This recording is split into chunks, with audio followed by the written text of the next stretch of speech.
I accidentally started the video with my hands. Anyways, welcome back to my channel. This is the third episode of Will It Rat? In the last episode, I made this rat, which is not a rat at all because I tried to use pipe cleaners and it just didn't work out very well. In the last video, a lot of you left comments that I gave up on this rat too early. And I can see where a lot of you guys are coming from. You know, I could have joined differently and kept going from there. And I quit in the third round, and I really could have kept going. But the reason why I gave up so quickly was for two reasons. One, I have a little bit of a sensitive respiratory system. I dealt with asthma as a child, and well, I guess I still deal with asthma as an adult because I get asthma attacks somewhat regularly. And the fuzzies that were coming off of the wire and floating around in the air, I was breathing them in. And it got to a certain point where I could feel myself getting a twinge of wheeze in my lungs. And when I felt that coming on, I was like, I can't really do that anymore. The second reason is because it kept coming very close to pricking my fingers, and I was worried that I was going to eventually actually prick my finger. And the reason why that's a problem is because when I prick my fingers, they bleed a lot. I did not want to have to deal with bleeding for potentially hours because that could interfere with any crochet projects that I wanted to continue doing that day. So that's the reason why I gave up so quickly. And a lot of you were giving advice on how I could continue with this rat and get further along and possibly complete it. And I'm very grateful for your advice, but I really don't think I'm going to continue with pipe cleaners, and I don't think I'm going to crochet with pipe cleaners ever again. However, I did find a use for some of the pipe cleaners. I made a Gary the snail possum, and in the eye stalks of the possum, I inserted some pipe cleaners for stability. So I am finding a use for the pipe cleaners. They are not going completely to waste, and I'm really happy that I can do that and not waste them. In this video, I'm going to be crocheting a rat made out of twine. This is a different twine than many of you might have been thinking of when you suggested twine. And that's because it is different. It is softer, and it's designed for like tying gift bags. I don't know if that makes sense, like tying a gift bag, or it's used in a gifting process. When you have a gift bag or you're wrapping presents, it's used in that sort of context. And it is softer, and it has 100 yards, which is plenty for a rat. But one thing I am worried about is the fact that it feels like cotton yarn because it's made of the same thing that cotton yarn is made of. And the reason why that's bad is because I have a difficult time working with cotton yarn. Cotton yarn has absolutely no stretch to it whatsoever, and that can be very hard on my hands. So I think this material will rat. I think I will definitely be able to make a rat out of this, but it's going to be very difficult on my hands, and I probably won't be able to work with this for the rest of the day afterwards, which is fine because I don't plan on making much else with this other than the rat, and hopefully I can use up most of this on the rat. Now, before we get started, I would like to take a moment to talk about today's sponsor, me. I'm the sponsor, Niche Crochet. No, don't record, I'm not ready. So if you're watching this video, odds are you have at least one weird friend in your life, and that is a good thing. It's November, which means it's basically Christmas. Christmas is right around the corner, and we need to be thinking about it right now. And what's a better gift for your weird friend than something from my shop? So I have a few products that I have not sold yet that I would like to introduce you to. This is my regular raccoon, and he is currently available in my shop. This is my regular possum. He is also currently available in my shop.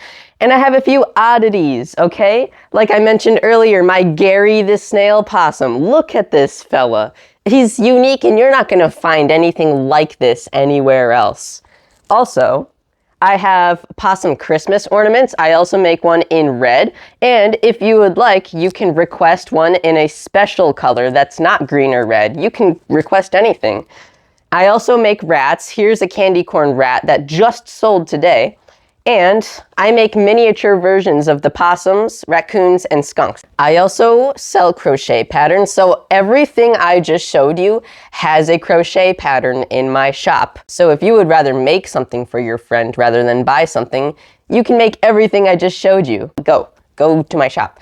Go to nichecrochet.com and during checkout, type in WILLITRAT as the discount code and you will get 10% off any item, whether it be crochet patterns, a physical item, whatever. And this works on Etsy too, by the way. So if you live outside of the US and would like to buy a crochet pattern, you can also get that 10% off discount. Thank you for listening to today's sponsor. Now I'm going to get back to the video. Upon looking at this twine, I noticed that it looks really similar to worsted weight cotton yarn, which is perfect because that's what I make most of my plushies out of. So I figure that I can just use my 3mm crochet hook to start and then move on to my 4mm when I start making the body and the body parts. So I'm going to get started with that. Going to make my slip knot. Okay, so when I pulled it tight, it had a little bit of resistance to it. Now, if you look at this, it's 2 different plies that are like wrapped around each other. So, and they give off a texture, like it's not smooth. It has a texture, like bumpiness to it. So first impressions is that it is a little bit difficult to tighten. It does not have much give. And now I'm making my first round, which is just 6 single crochets. And already it is looking kind of difficult. Not bad. It's not bad. It's not as bad as the pipe cleaners. But it is, oh my gosh, this is going to be like, okay. So making my first round, I think I can tell that this is not going to be like a soft or squishy rat. I feel like this is going to be a hard rat. Like, I feel like this rat is going to have the same or a very similar sturdiness to it that like cardboard does, which is interesting because this is made of cotton, but it's a softer twine, but it's harder than a cotton yarn, that's for sure. Now I'm on to making my second round. Okay, the second round is a little bit easier than the first round. And that's probably because I had to make the first round all in one stitch, which can be difficult with less giving yarn. This is going to be hard on my hands.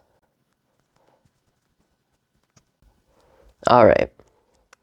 So this is the second round done. So this is the nose of the rat. A lot of you mentioned in my last video that I went from 0 to 60 with my part 1 and part 2 of my series so far. And by that, you guys meant that I started with a relatively easy scrubby yarn to work with. And then for my second choice, I immediately went with one of the most difficult yarns I could possibly work with. And a lot of people were questioning why I did that. Why didn't I slowly progress to more and more difficult materials? Why did I just jump into a really difficult one to start? And the reason was because I got excited. I'm not looking to get more and more difficult as each video goes on. I'm actually just figuring it out as I go. So there's no order, there's no particular order that these videos are going in. They're just going. And I got really excited at the idea of using pipe cleaners because I had never even thought of pipe cleaners as a potential yarn material. And I thought it would be really interesting to see if it even worked at all. So the reason why I went from 0 to 60 was because I just got excited and wanted to see how pipe cleaners would work more than anything else. But now I know that pipe cleaners are a difficult material. So when it comes to more difficult materials, like some people suggested using, what was it, like a jewelry wire or like a type of wire that people use when they make jewelry. Some people also just suggested using jewelry chains, like a very, very thin chain that comes on a spool that people use in jewelry. I do want to do those because those do sound very fun and interesting to work with, but they also sound really difficult and more on the pricier side. So I'll probably wait until later in my series until I try those out. In the meantime, though, I'm going to be working on very fun materials such as plarn. A lot of people have been suggesting I use plarn, which is plastic bag yarn. And it's where I cut plastic bags, usually grocery bags or trash bags, into strips and connect them together to make one long strand, which then you can use to crochet as yarn. And I want to do that in one of my videos, so I don't usually use disposable grocery bags when I go grocery shopping. I actually use reusable bags. So I had to start deliberately using disposable grocery bags so that I could start a collection so that I have enough to make a rat eventually. So the plastic bag one's not going to come until I have enough material to start making the plarn.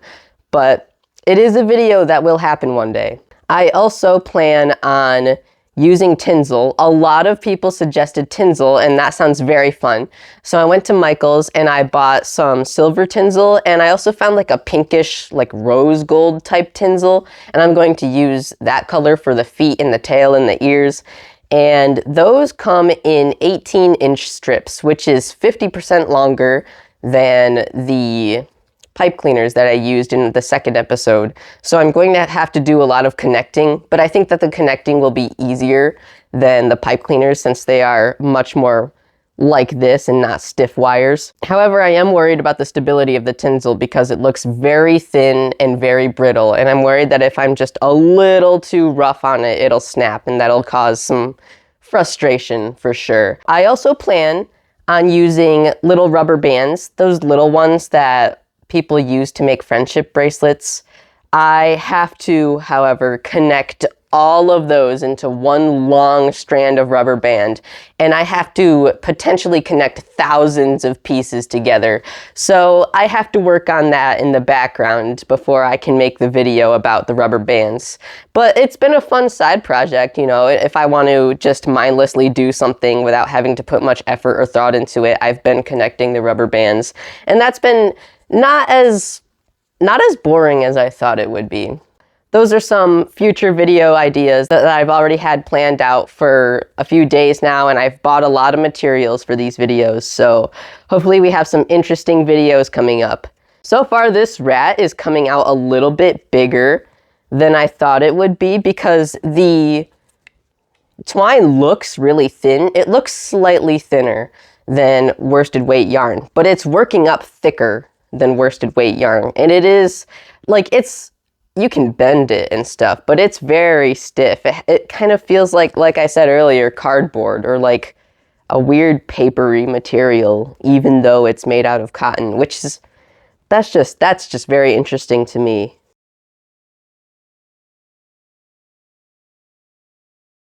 Oh yeah, I'm probably going to be able to make 2 rats out of this. All right, I've got to insert a piece of yarn. Where is my yarn? I'll just use this pink yarn. Oh shoot, it fell in my bowl. Don't worry, the bowl doesn't have food, it's a yarn bowl. I bought this knockoff of the Easy Peasy yarn. It's almost like a really thin t-shirt yarn, and I'm going to use this to make the feet and the tail of this rat. I have all of my materials on a separate table next to this table, and I'm looking for all my materials, like, where are my materials, when they're on the other table. So far, this project seems to be more on the fun and easy side than the other 2 I've done so far, which is nice because I've needed a break. I'm kidding. I'm actually really excited to try out the more difficult ones. So now I have the head and the neck portion of the rat done. It doesn't look too bad. It looks pretty good. And the shape is holding up pretty well, like in the video where I used scrubby yarn. And I don't know, I like how it's coming out. What do you think? Let me know in the comments what you think of this so far. So now I need to stuff the head. Where did I put my stuffing? I have it in a little plastic bag. Okay. So, gotta take out the stitch marker and then stuff it with the hard packing stuffing so that the head is hard. And we're gonna stuff the body with regular stuffing so that the body is squishier. I can't really say the body's gonna be softer with this one because the rat is rough. So in my first video, when I made Mr. Shredded Cheese, he has a very rough body because he's made out of scrubby yarn. This rat also has a rough body, and it doesn't look like it, but the roughness is almost the same. Like, it has the same amount of roughness to it, which I was not expecting to happen with this type of twine. I'm drinking coffee out of my favorite mug. This is my favorite mug because it has a different texture than the rest of the mugs that I have. You can feel all the little bumps, and the red part has like a matte finish to it. So you can feel the matte finish with the glossy white. And it's just it's a very nice feeling. I got it from Meyer for like 10 bucks. All right, now we're gonna switch to my 4mm crochet hook, which, by the way, look at this hook, dog. Look at the wear on the rubber part. This is because I have been using the same crochet hook for like 4 years. This crochet hook has made almost every single possum that I have made, and rat and raccoon, every single thing. Does anyone else get like this on their finger? Does anyone else have this problem? Let me know. I call them hangnails, but some people are like, no, that's not hangnails. Hangnails happen on your nail. Then what is this? What do I call it? And why do I get them so often? Sometimes I'll have one on every single finger, and I never get a break. I always have at least one. And they're so annoying when they're on my pointer finger because I use that finger to rub directly across it when I crochet. One time I was talking about the whole hangnail situation with a friend that I had. He said that he never gets them. And I was like, lucky. And he said, I will never forget, that he told me I was genetically inferior because I was more prone to getting them. It was a joke, obviously, but now every time I get a hangnail, I'm like, man, I'm genetically inferior. I have a genetic inferiority. And when I say it in front of people, they don't understand what I'm talking about. I feel like there's a lot of situations where I say something that is referencing something that's either an inside joke or is just so obscure that people don't understand what I mean. Let me think of some examples. A lot of these examples come from memes that aren't exactly widespread. Like, I started saying the my peanuts thing before it became a really popular meme, so when I would say it to my friends, they'd be like, what? I also like to reference that one meme where it's a text message between two people, and one of them is the girlfriend, and she's like, what's going on in the economy, babe? And the guy's like, don't worry about it, babe. And the girl's like, okay, heart emoji, yay, heart emoji.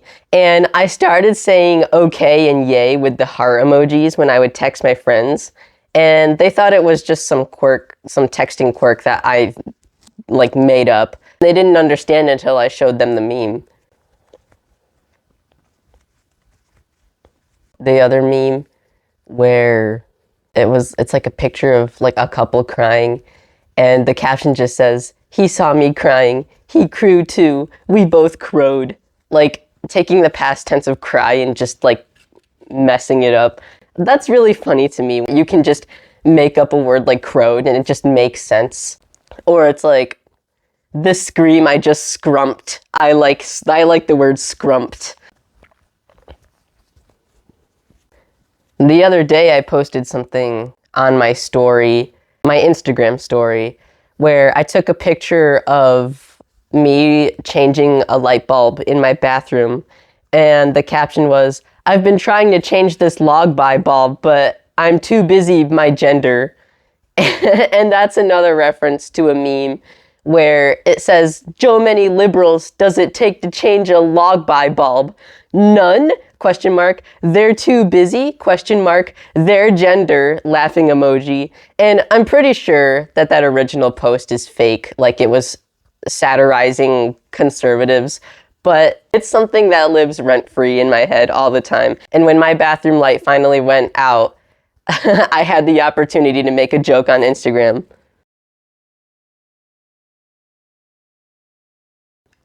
I'm almost done with the body. Look how quickly this has been going. Well, for you, it's been very quick, but for me, it's been 20 minutes. It's actually a beautiful day outside. I had to decide between going for a walk for like 2 hours or recording a video before the sun sets. Because right now, it's only 3:20, and I feel like this... Ow, I bit my tongue.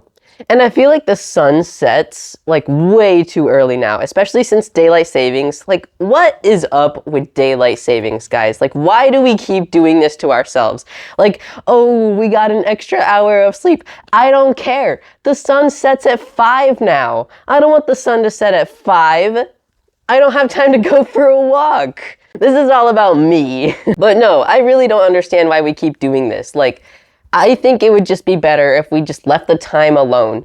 And plus, we lose an hour of sleep in the spring, which sucks. But I actually prefer the spring daylight savings because the sun sets later. I know this year when daylight savings happened, I was ecstatic that the sun was setting at 7 instead of whenever it was setting 6. I live in Indiana, which means that I should be living in a central time zone, but I'm not. I'm living in an eastern time zone. And that means that in the summer, like during the summer solstice, the sun doesn't set until almost 10 o'clock at night. And a lot of people don't like that because they have to go to bed early, which I understand. But I actually really love it when the sun sets that late because that means I can comfortably be outside late. I love going for a walk until 9:30 p.m. I don't know. I just really like it. It just feels like there's more time in the day. Summer is my favorite season, and a lot of people don't understand why. They're like, summer's way too hot. There's bugs in the summer. But yeah, I don't like those things. But all the fun stuff is happening in the summer. And like, nobody has school, which I'm 21, by the way. So all of my friends that are in school are in college. I'm not talking about high school. But nobody has school, and all the fun stuff is happening. Like, all these fairs are going on, and all these fun events around my city are going on. And you can just go outside without a coat, and you can go swimming. And what's other stuff that you do? What else do we do in the summer? The sun sets later. I forgot what else there is to do. My least favorite season? Winter for sure. Spring and fall, I like them both equally. I like fall because the weather gets a little chillier and it's very pleasant. It's very refreshing. And in the spring, it's refreshing too because it gets warmer in the spring and everything comes back to life. Which, if you don't like bugs, maybe that's a bad thing. But I really like to look at all the different colors of trees when they start blooming in the spring. That's just really pretty. I don't know. One thing I don't like about the spring is the fact that there is this species of tree that is planted deliberately all around my city. And in the spring, they're very beautiful visually because they have a white flower that blooms in the spring. But they stink. Like, they're literally stinky. They smell like rotting fish. I don't know how else to describe it, but rotting fish. In the summer and fall and winter, they don't smell like that. But when they're blooming in the spring, sure, they look good, but it makes the Target parking lot smell awful. Why did we deliberately plant these trees everywhere? And I looked it up online. Apparently they're invasive too. They're not even native to this environment. Why are we planting stinky trees everywhere? That grinds my gears. We need to plant better trees and we need to plant native plants. Can I get an amen in the comments? I'm not religious, but we need amens in the comments about that. Shoot, how many rounds have I made? 1, 2, 3, 4, 5, 6, 7, 8, 9, 10, 11. Oopsie, I made 11 rounds when I should have only made 10. Now I gotta tear apart a round. Which, okay, so this is actually pulling... Well, I was gonna say it's pulling easily, but then it got caught. All right, so now I'm going to start decreasing. So I'm going to move my stitch marker up to this current row and decrease to close the body. All right, now I have to start stuffing. I need my different stuffing. It's on the couch, which is right in front of you guys. I sat down to start recording a video and I didn't even have all my stuff gathered. Oh yeah, we stuffing.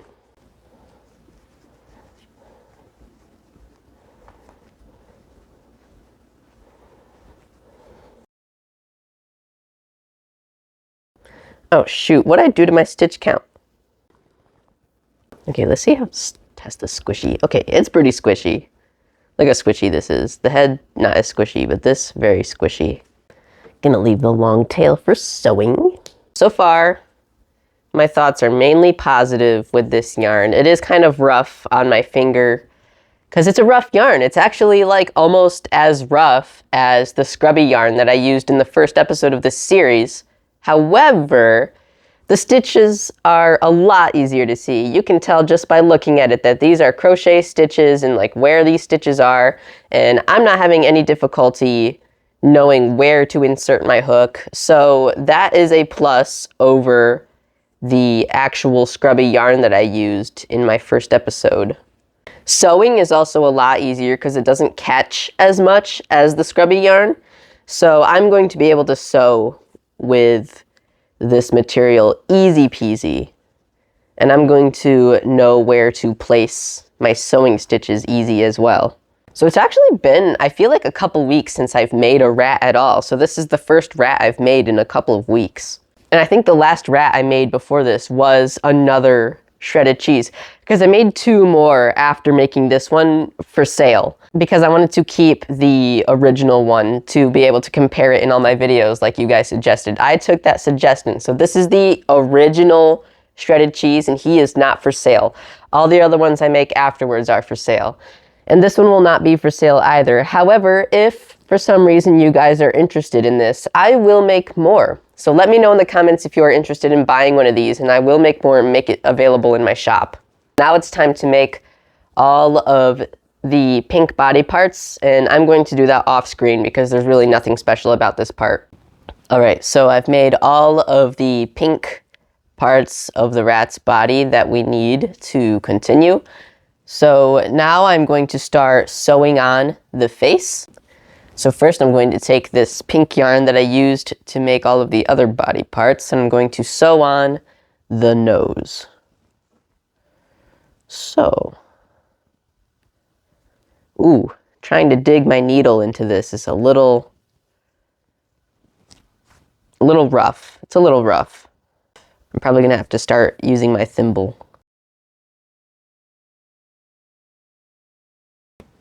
I have a thimble over here. Kind of just push it through. So even though I usually crochet round 1, ow, I'm okay. Even though I usually crochet round 1 fairly loosely so that I can sew the nose in, it still feels like it was crocheted tightly even though I crocheted loosely. So there's something interesting about this material. Almost done with this nose, geez. What did I do? How did I put my hook inside the yarn? What? I don't know how I did that. Okay, well, good enough. We're gonna finish off the nose. Okay.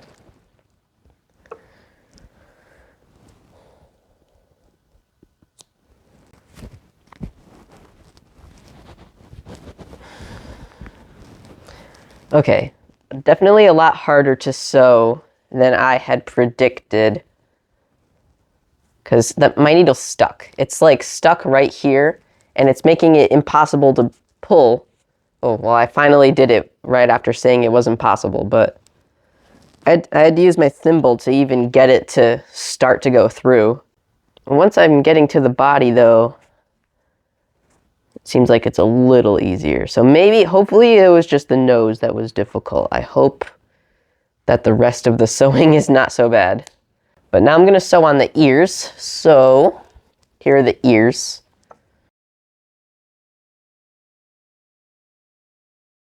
So sewing on the ears is pretty easy so far, pretty typical. Okay, there are some difficulties going on, but overall not too bad, not as bad as the nose.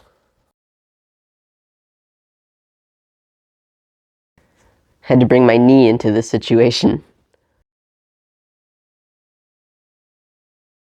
First ear is sewn on.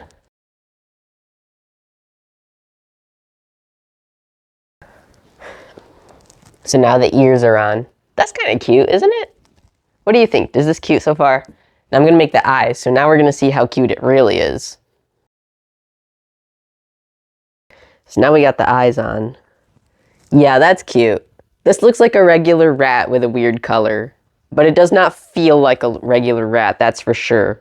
But now I have to crochet the legs onto the feet with the twine. So we're going to see how that goes, and then we're going to sew that onto the rat.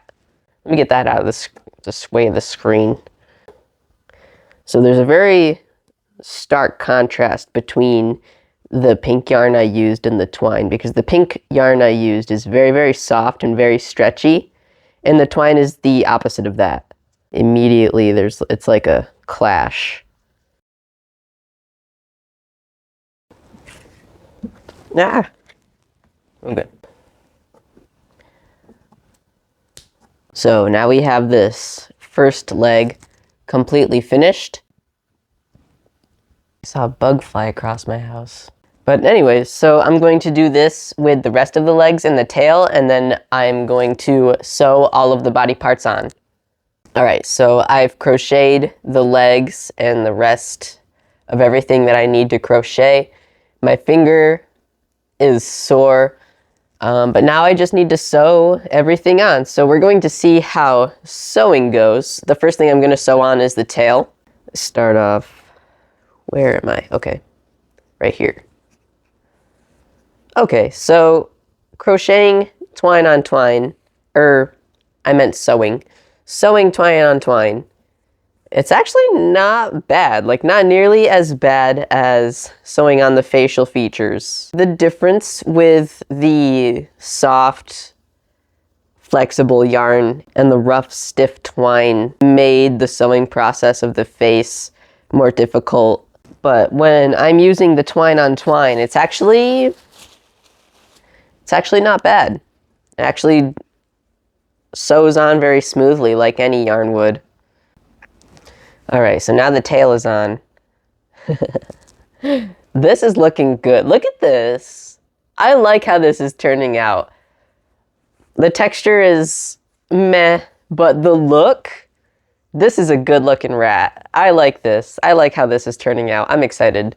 So I'm going to sew on the rest of the pieces, and then I'm going to show you guys the finished result, and I'm going to rate the, what's it called again?